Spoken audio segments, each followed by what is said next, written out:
ดีเด้อเจ็บสบายดีเด้อพอแบบพี่น้องบัดสมูสุขคนสบายดีเอฟซีพังไทยพังลาวอยู่ต่างประเทศหรือในบ้านสบายดีเบิร์ดสมูสุขคนเด้อสบายดีจริงบ้า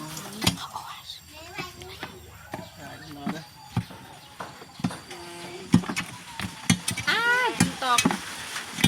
ก็ได้ป่ะพี่มันก็ดีขึ้นไหนว่า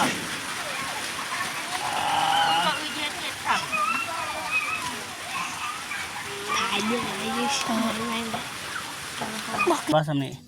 ไอ้คนรอได้แล้วได้เติมเมื่อนานแล้วแต่ว่าเขาก็แปลงลายเถื่อได้ซะแปลงซองเถื่อกับนี่ได้ตัวนี้บ่แปลงเลยตัวนี้ตัวใดตัวนี้ได้เลยตัวนี้ได้ว่าสำนีได้ถ้าบ่ได้เด้ถ้าบ่ได้เด้ว่าเขาสิแปลงลายเถื่อนะได้ว่าคิดว่าได้บ่ได้ได้สิเมื่อนั้นคือว่าได้แต่ว่ามันบ่ได้ได้เอาน้ำใจให้ไปทีพอยแล้วแต่เมื่อนั้นแล้วพี่น้องเนาะนับแต่มือสำเร็จแต่ว่าทีมงานเขามาเซ็กมากวดบ่ทันสำเร็จเขาก็เลยอายขึ้นมากับน้องทรายเนี่ยขึ้นมานะว่าตอนนี้ก็บ่มีหยังหลายอายก็สิเอาเงินของตัวเองจบให้เพราะว่าเป็นน้ำใจคือกันนะแต่ว่าพอเจ็บก็บ่มีเงินพี่น้องนะเลยเอาเงินของตัวเองให้พี่น้องนะ50,000 กีบนะซื้อM100กินซะพอเจ็บก็บ่มีเงินอยากให้ลาอยู่แต่ก็บ่มีเงินพี่น้องนะใหญ่ได้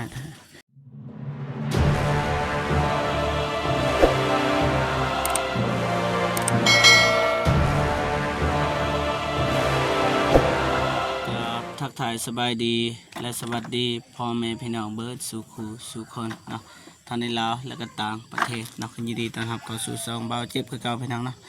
ตอนนี้ก็มาแปลงลุมพี่น้องเนาะเพราะว่าทีมงานเฮาว่ามันน้อยเกินไปพี่น้องแต่ว่าตอนนี้ไอ้คนรอกับน้องเพิ่นกำลังแก้ไขให้อยู่พี่น้องเนาะก็จะว่ากันพี่น้องเนาะอยากให้มันสำเร็จมื้อนี้เพราะว่ามื้ออื่นเขาสร้างปอกไปทีมห่อเขาสั่งให้มาส่งมื้อนี้แหละพี่น้องเนาะแต่ว่าอายเพิ่นว่าบ่ทันพี่น้องเนาะเพิ่นว่ามื้ออื่นได้บ่เพราะว่าตอนนี้อายเพิ่นขาเพิ่นว่านะก็โอเคทีมงานเฮาก็ว่าโอเคมื้ออื่นมาส่งก็ได้นะประมาณนี้พี่น้องเนาะไม่ใช่ว่าเบิ่งซุ่มกันว่าสิแล้วหรือบ่พี่น้องแต่ว่าอายคนรอเพิ่นขุดแล้วเมื่อกี้นี่เปลี่ยนนะแต่ว่ามันบ่ได้นะอยากให้น้องไม่ต้องใส่เต็มแบบนี้แล้วนี่เจ็บไปแล้วยิงใส่หัวนะไม่ต้องยานเนาะมีรางวัลอยู่รางวัลของคนเก่งพี่น้องนะฉันบอกเจ็บสิไปถ่ายคลิปแล้วก็มอบให้พี่น้องนะมาต่อ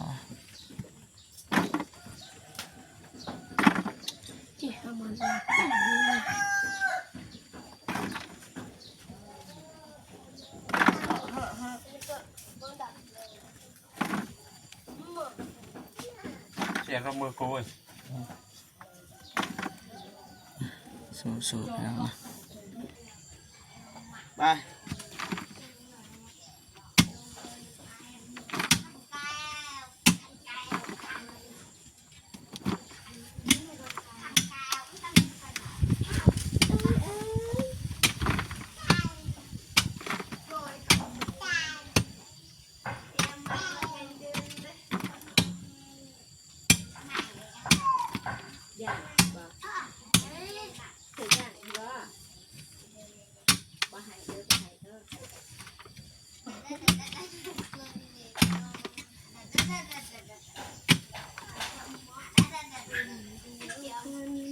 ตู้ยังรอไปนี่ก็เนาะอยู่หาลิตรคนอื่นหนักโคตรเอาก่อน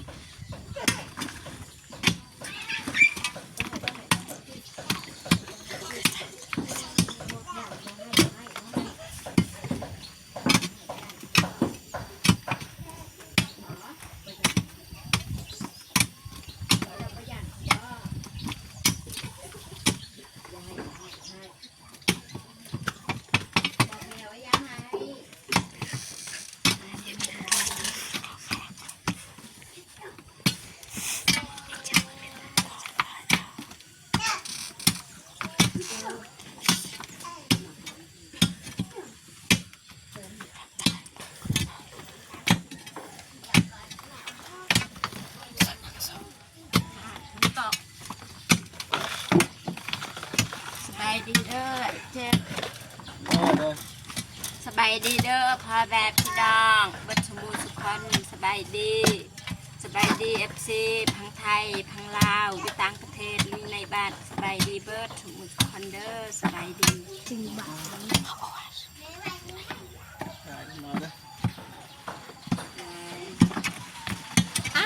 นตกก็แล้วแบบสู้ๆเด้อไอ้เจ็บดังๆแล้ว บ่าวบึกเหล่าฝนตกพักผ่อนก่อน มันสิบ่แล้วอีก กระดิก ดีกว่า ที่อยู่มันกระดิก ได้ว่า ก็อือเย็นเย็นขับ ถ่ายเยอะเลยยืดช้อนแรงบอกกันดอกไม่ต้องกระดิกบอกไม่กระดิกกำลังไกลเอ็นเน็กอีเด็กไม่ได้เด็กไม่ต้องงบสิกระดิกคุณนั่น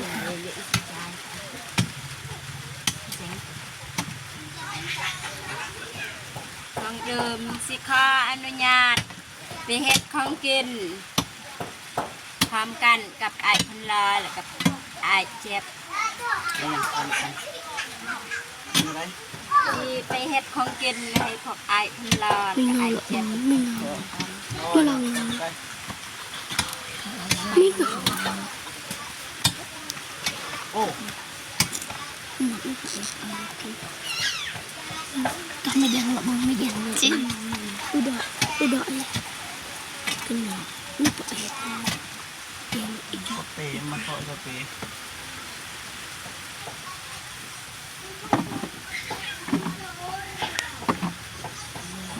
มันชิ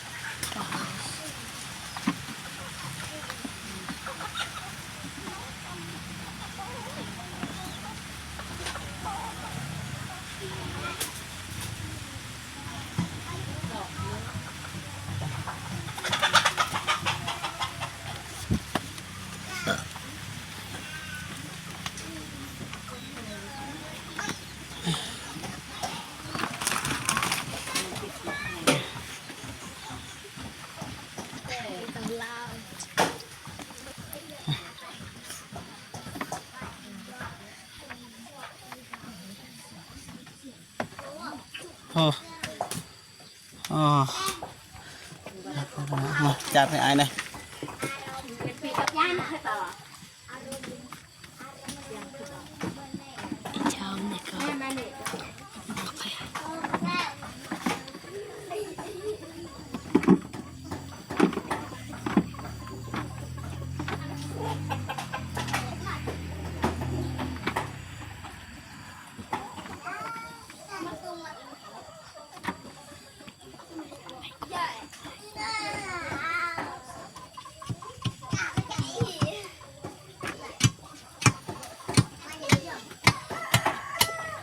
เ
papi.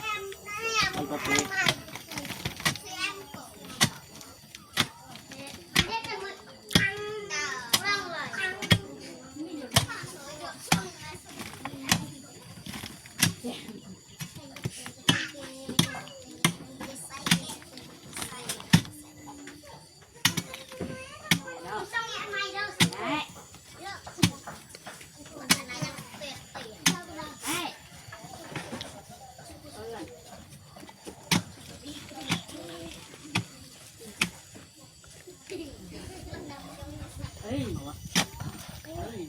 Ui.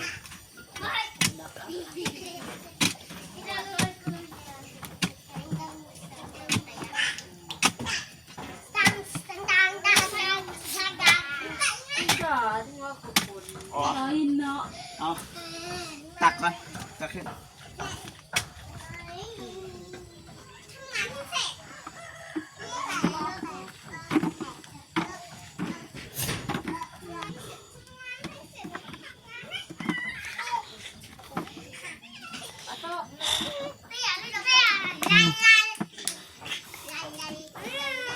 ทำให้พี่น้องเนาะ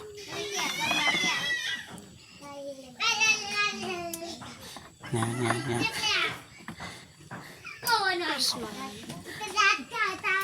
ฮะอะไรก็สู้ๆได้น้องนะ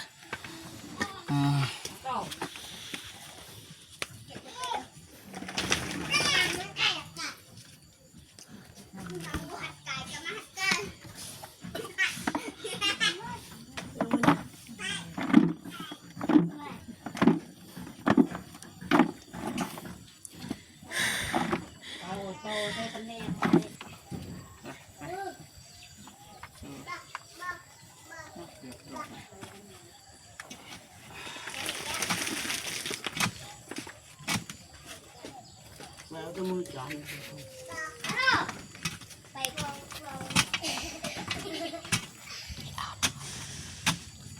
ปลาเยอะกว่าเป๊ะปะ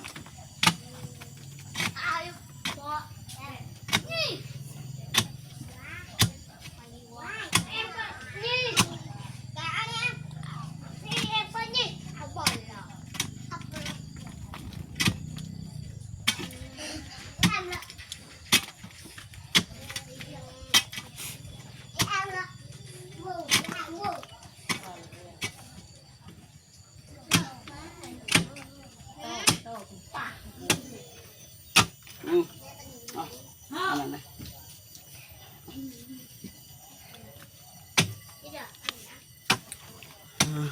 ขอบใจ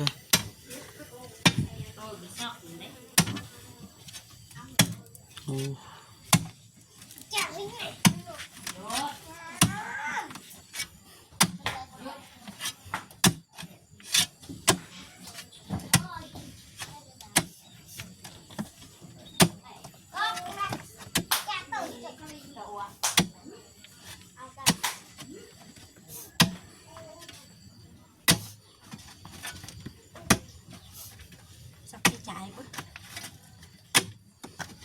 ขึ้นกินข้าว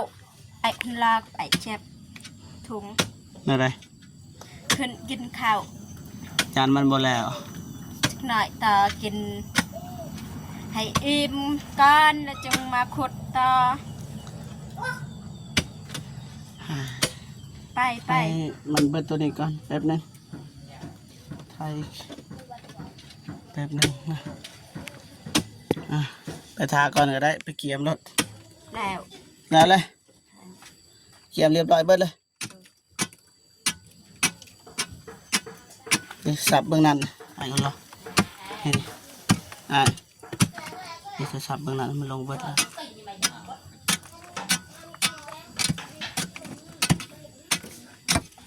จะลำมันโถยเดิน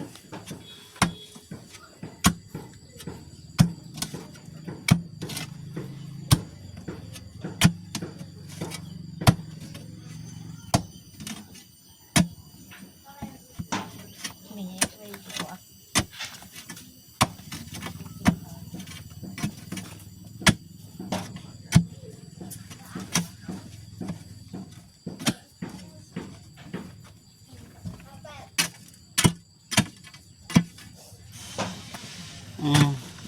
นั้นดิ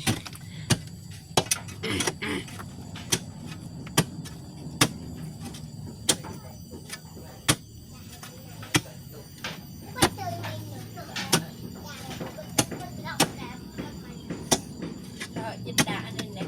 เวลาจะขึ้นนะไม่ได้ดอก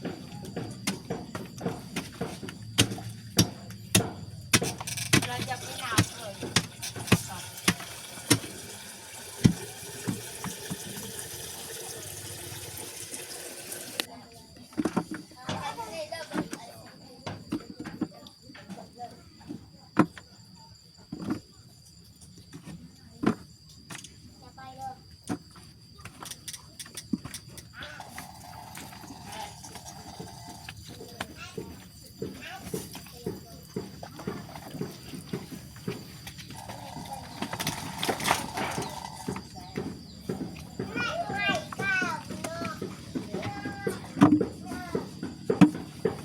บริสุทธิ์น้ำหวานมาพี่น้องนะ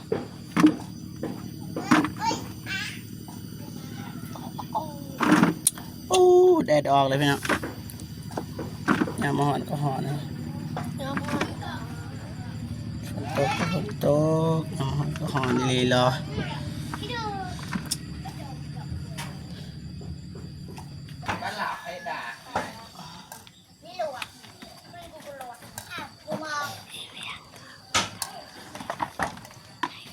ออกเลยนะสองคนจ้ะนะจบเลยนะ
ได้แล้ว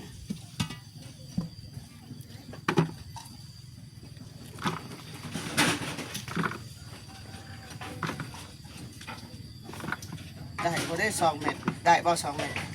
ได้ ฮะ ได้แล้ว 2 เม็ดเลย ให้ บ่ได้ได้บ่ ช่วย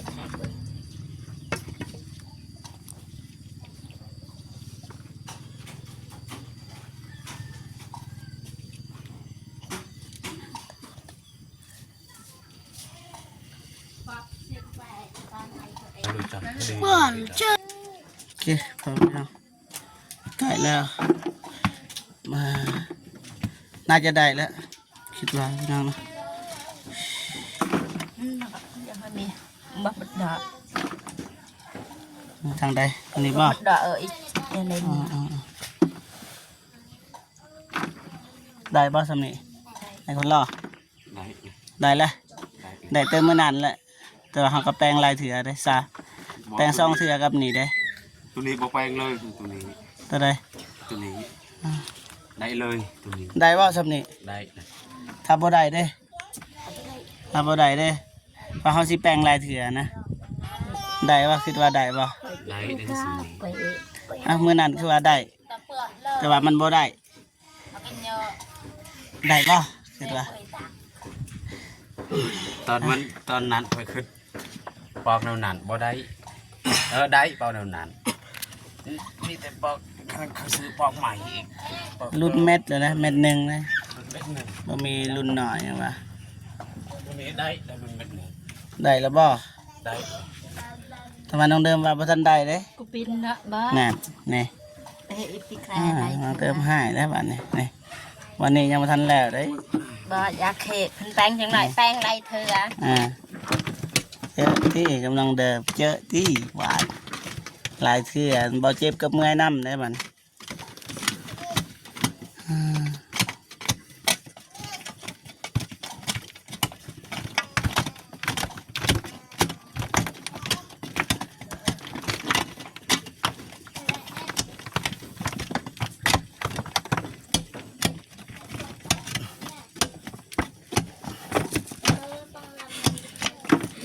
รอให้มัน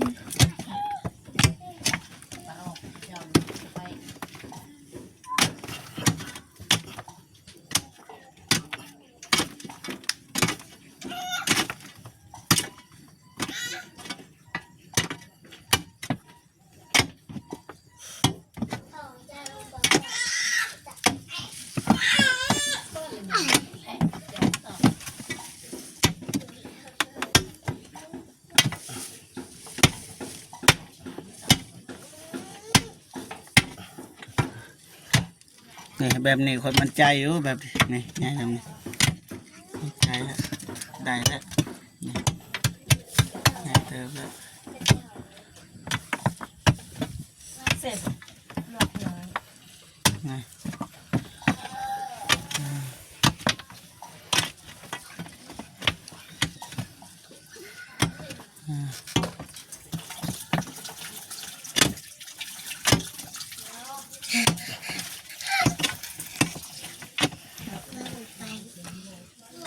บาทนี่จัดการแล้วนี่คือสีได้อยู่บาทนี่บ่ได้ก็ยอมแล้วบาทนี่ ฉันบ่ได้ยอมเลย ยอมเลยคันบ่ได้นี่ยอมเลย ยอมเลย นั่นเอกนี่เลย นี่เลยแลนนี่เลย ไม่เลยดุงอ่ะ ว่าแลนนี่เลยว่า โดน อ๋อ บ่ได้เอกนั่นนี่เล ใจ ย เย็นๆบ่พาปุ๊บบ่พานี้ยังดนสิได้ใส่เวียกอยู่โอ้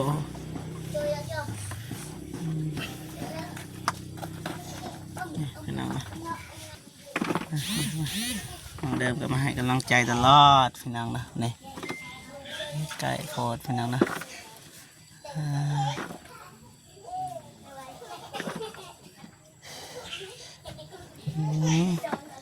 ผู้ชมที่ดีน้องเดิมนะ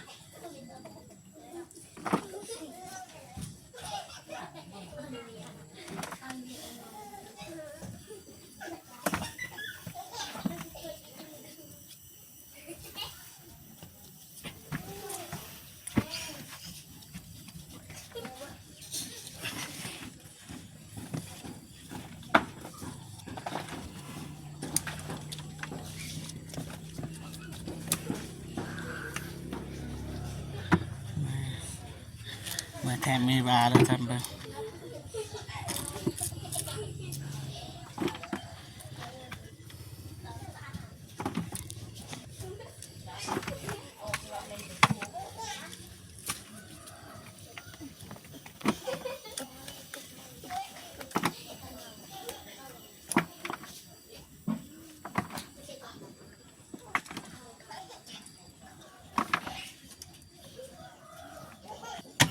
ปัดหมด ก็ไม่รู้นี่ก็รู้ ไก่แล้วพี่น้อง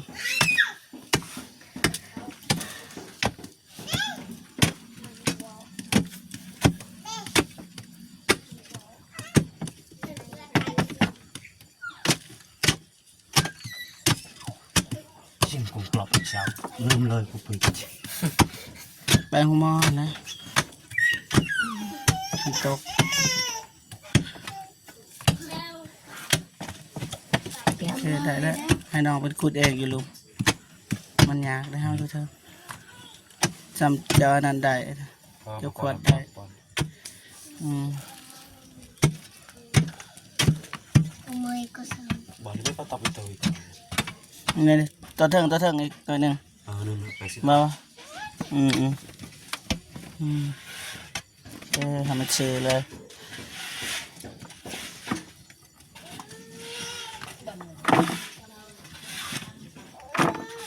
น่าจะได้แหละพี่น้อง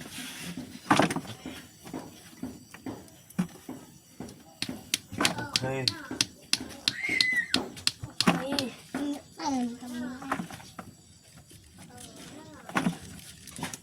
อีแกไก่ดื้อดักตาสระงก่อนไก่จอนลิกแห้งไม่ก็แม่จบเกิบ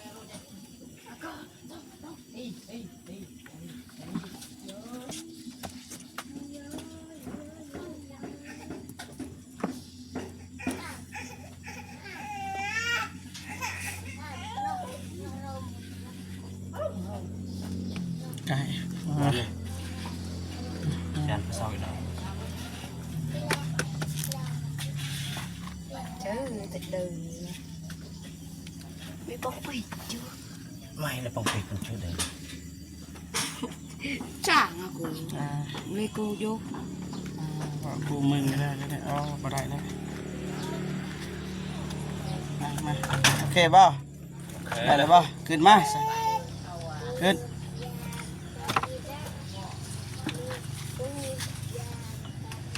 ซอกเลยกระเป๋า lang mơ cái khẩu cái nạm ไปค้อนมาเนี่ย ai cũng lo lang mơ rồi ไปโอเคเมื่อยบ่ ยังไง เมื่อยสู่ส่วนเป็นกันพี่น้องเนาะอันนี้ก็ที่จริงนะครับก็เอาน้ำใจให้เป็นทีมหอยแล้วแต่มือนั้นเลยพี่น้องเนาะนับแต่มือสำเร็จแต่ว่าทีมงานเรามาเซ็กมากวดบ่ทันสำเร็จเราก็เลยเอิญอายเพิ่นมากับน้องทรายเนี่ยขึ้นมานะแต่ว่าตอนนี้ก็บ่มีหยังหลายอายก็สิเอาเงินของตัวเองจบให้เพราะว่าเป็นน้ำใจคือกันนะแต่ว่าบ่เจ็บก็บ่มีเงินพี่น้องเนาะเลยเอาเงินของตัวเองให้พี่น้องนะเอาอาย50,000กีบนะก็ซื้อM100กินซะบ่เจ็บก็บ่มีเงินอยากให้ลาอยู่แต่ก็บ่มีเงินพี่น้องนะเอา dây ได้โอเคประมาณนี้นะพี่น้องนะรู้สึกว่าเมื่อยบ่เมื่อยแท้ได้นี่เอาเจ็บก็เริ่มแล้วหิวข้าวหิวน้ำแล้วบางทีก็สิขึ้นไปกินกับน้องเดิมพี่น้องนะเพราะว่าหิวข้าวหิวน้ำแล้วพี่น้องบ่ได้กินข้าว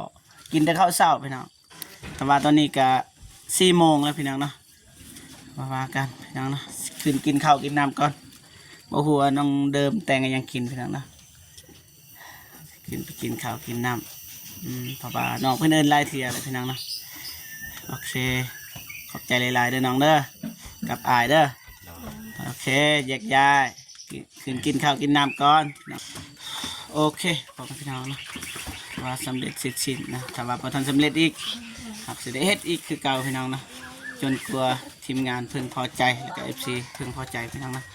ก็บ่ว่ากันนะเพราะว่าเฮาก็บ่ฮู้อิหยังแน่คือเบาเจ็บก็ได้นะไปหน่อยนี่ก็จะได้ก็ขอบคุญกับคุณนะคุณยายใจดี FC ทุกท่านที่เข้ามาให้กำลังใจเบาเจ็บแล้วก็ติดตามเบาเจ็บตลอดมาเลยแล้วก็เบิ่งคลิปเบาเจ็บตั้งแต่ต้นจนจบและบ่ข้ามโฆษณานะก็ขอบคุณหลายๆนะโอเคเบาเจ็บก็สิจบคลิปอยู่บนนี้เลยนะพอๆกันคลิปหน้าสิเอาเข้าไปมอบให้น้องทรายภูมิกีฮั่นนะแล้วก็ให้ทางครอบครัวเพิ่นนะติดตามตอนต่อไปนะสำหรับคลิปนี้ขอกล่าวคำว่าสบายดีเด้อนะบ๊ายบายพี่น้องเมื่อยลายพี่น้อง